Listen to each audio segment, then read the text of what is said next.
तो दोस्तों आप देख सकते हो हम आ चुके हैं ट्रायल बैलेंस और जो ये क्वेश्चन है, बट यहाँ पे जो है इसका खाता बही का क्वेश्चन यहाँ पे आपको दिख रहा है। इसको मैं इसके बाद वाले क्वेश्चन बताऊंगा। मैं एक बता दूंगा या दो बताने की कोशिश करूंगा, जिसके बाद आप ये सब लगा ले जाओगे क्योंकि बहुत आसान है ये। और इसके बाद जो इसका तलपट यानी कि ट्रायल बैलेंस बनाना होगा वो भी काफ़ी आसानी से मैं बता दूंगा।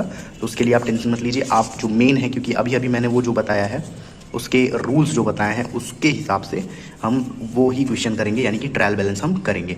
तो देखिए ट्रायल बैलेंस यहाँ पे पहला क्वेश्चन आपको मैं दिखा देता हूँ। 6 जो पहला क्वेश्चन है तो इसमें ये दिया हुआ है, आप देख लीजिए। पूंजी खाता, संचय कोष, विक्रय, क्रय वापसी, आदित्य व्यय, लेनदार, क्रय विक्रय वापसी, ये सब दिए हुए हैं और यहाँ पे टोटल दिया हुआ है। तो मैं इसको आज बताऊँगा आपको। और आप इस वीडियो पे अगर आए हुए हैं, नए हैं, इस चैनल पे नए हैं तो सब्सक्राइब ज़रूर करिएगा, क्योंकि इसके जस्ट बाद में BHU BCom का जो एंट्रेंस एग्ज़ाम है उसकी भी क्वेश्चंस डालूंगा। तो चलिए शुरू करते हैं। तो यहाँ से हम स्टार्ट करते हैं। जैसे कि कैपिटल है, मैं बहुत ही आसान तरीके से बताऊंगा। जैसे कैपिटल है तो कैपिटल मैंने क्या बोला था, कैपिटल जो होता है वो क्रेडिट में होता है। तो मैं यहाँ पे लिख देता हूँ, देखिए। ओके, तो यहाँ से मैं स्टार्ट करता हूँ क्वेश्चन नंबर 6। तो पहला क्या है, कैपिटल है। पहले लिख लेता हूँ फिर उसके बाद बताता हूँ।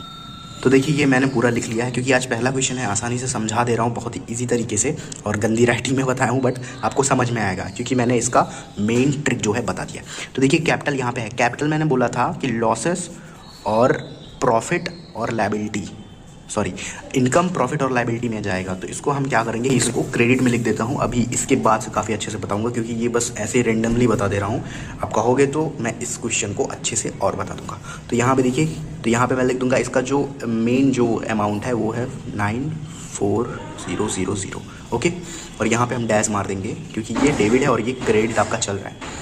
ये आ गया रिजर्व फंड। यहाँ पे जो मैंने एक गलती की है, रेफरल फंड लिखा है, तो ये नहीं रहेगा, रिजर्व फंड यहाँ पे रहेगा। ठीक है, संचय कोष जिसको हम हिंदी में बोलते हैं। तो इसको हम देखेंगे, ये भी यहीं पे है, तो इसको भी हम आराम से यहाँ पे लिख देंगे। अमाउंट जो है 20,000 का है। सेल्स, अब सेल्स क्या है इसको समझना है। देखिए सेल्स जो होता है उसके बारे में मैंने बताया। प्रॉफिट अगर आपका क्रेडिट में आता है तो सेल्स भी क्रेडिट है। एक सेल्स कर रहे हो तो इनकम जनरेट हो ही रहा है। तो जैसे सेल्स हम उसमें लिखते थे क्रेडिट में, तो वैसे ही सेम हम यहाँ पे लिख देंगे क्रेडिट में। तो जो सेल हुआ है वो 1 लाख का है। ठीक, यहाँ पे हो गया। और फिर आता है परचेज रिटर्न। अगर देखिए परचेज रिटर्न जो है वो अलग है, क्योंकि जैसे परचेज होता है तो वो डेबिट में होता है, बट रिटर्न हो रहा है तो क्रेडिट में चला जाता है। इसका जो अमाउंट है 1000 दिया हुआ है। ठीक, नेक्स्ट आता है आउटस्टैंडिंग। आउटस्टैंडिंग यानी कि आदित्य व्यय। यहाँ पे मैंने लिखा आदित्य व्यय, तो इसका जो अमाउंट है वो है 2000। क्वेश्चन देख के मैं बता दे रहा हूँ, आपको दिखा देता हूँ। यहाँ पे देखिए, ठीक है, 2000 यहाँ पे, सॉरी 2000 यहाँ पे दिया हुआ है। अब देखेंगे लेनदार, यानी कि आपके क्रेडिटर्स। तो क्रेडिटर्स का जो अमाउंट है वो 30,000 दिया हुआ है यहाँ पे, तो हम लिख देंगे 30,000। ठीक, अब इसके बाद हम आगे के क्वेश्चंस को देखेंगे। जैसे यहाँ पे है परचेज, तो परचेज समझ रहे हो, सीधे जब परचेज रिटर्न तो परचेज यहाँ पे आएगा ही, तो 60,000 यहाँ पे हो गया। सेल्स रिटर्न जब उधर सेल्स इधर हुआ तो सेल्स रिटर्न इधर आएगा, यानी कि 2000। ठीक, ओपनिंग स्टॉक, जब ओपनिंग स्टॉक मतलब स्टार्टेड स्टॉक होता है, प्रारंभिक रहतिया बोलते हैं, तो वो भी आपका डेबिट है, क्योंकि यहाँ पे कुछ है नहीं, आप देख रहे हो ना, यहाँ पे कुछ है नहीं, तो इसको हम यहाँ पे डेबिट में लिख देंगे 30,000। ठीक, सेंड्री एक्सपेंसेस भी यहाँ पे नहीं दिया है, तो हम सीधे इसको अपने डेबिट में डाल देते हैं, तो इसका है 20,000। ठीक, नेक्स्ट क्या था, नेक्स्ट था बैंक में रोकड़। यहाँ पे आप देख सकते हो बैंक लोन है, बैंक ओवरड्राफ्ट है। तो बैंक में कैश जो है, बैंक कैश ऑन बैंक, ये भी आपका डेबिट में रहेगा, क्योंकि वो हमेशा निकलता रहता है, इसको हम डेबिट में लिखते हैं। इसको हम यहाँ पे 5000 लिख देंगे।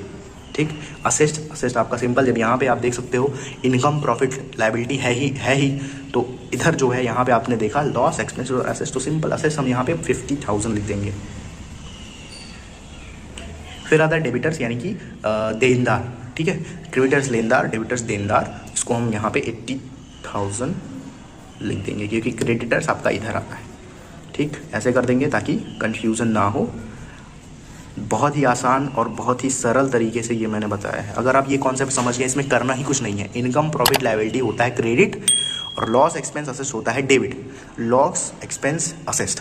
अब क्रेडिट में हम सिचुएशन के अनुसार ये देखेंगे, expense, bank loan, creditors, outstanding, bank overdraft, balance payable, interest investment, interest drawing और रिजर्व फंड।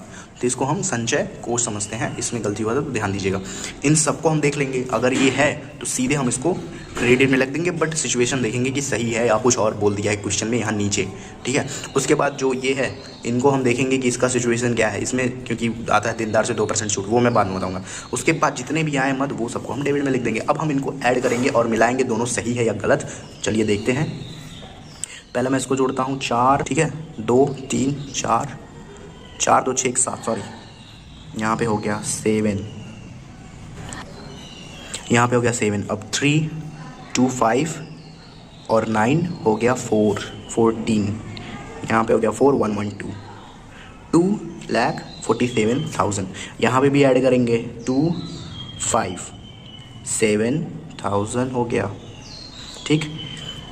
और यहाँ पे 6 9 11 16 और 60 हो गया 24, ठीक। तो ये आपका आ गया आंसर। अब हम मिला लेते हैं, देखते हैं सही आया है या नहीं। तो बिल्कुल सही आया है आपका आंसर। आई होप आपको ये घचपच में थोड़ा सा भी समझ में आएगा, बट मैं इसके नेक्स्ट वाले वीडियो में आप अगर एक भी कमेंट कर दो तो मैं इसके बारे में बताऊंगा, नहीं तो फिर आगे चलूँगा, क्योंकि कोर्स काफ़ी ज़्यादा इसमें है और हम इसको अच्छे से समझेंगे क्योंकि ये बहुत ही इंपॉर्टेंट है, ठीक है। तो यहाँ से ट्रायल बैलेंस का पहला क्वेश्चन स्टार्ट होता है। इसके बाद मैं BHU BCom का जो एंट्रेंस एग्ज़ाम है उसके जो वीडियोस है उसको मैं बना रहा हूँ, तो जल्दी जल्दी अपलोड करना है। तो इसके लिए आप सब्सक्राइब करिएगा चैनल। अगर कुछ अच्छा लगे या ना लगे तो कमेंट में बताइएगा। मेरा टेलीग्राम चैनल है, उस पर भी बता सकते हैं अगर आपको कुछ अच्छा लगे तो, या कुछ कहना हो तो। और अगर आप फॉलो करना चाहते हैं तो इंस्टाग्राम पर फॉलो भी कर सकते हैं। चलिए तो फिर मिलते हैं फिर नेक्स्ट वीडियो में नेक्स्ट क्वेश्चन के साथ। तब तक के लिए बाय बाय।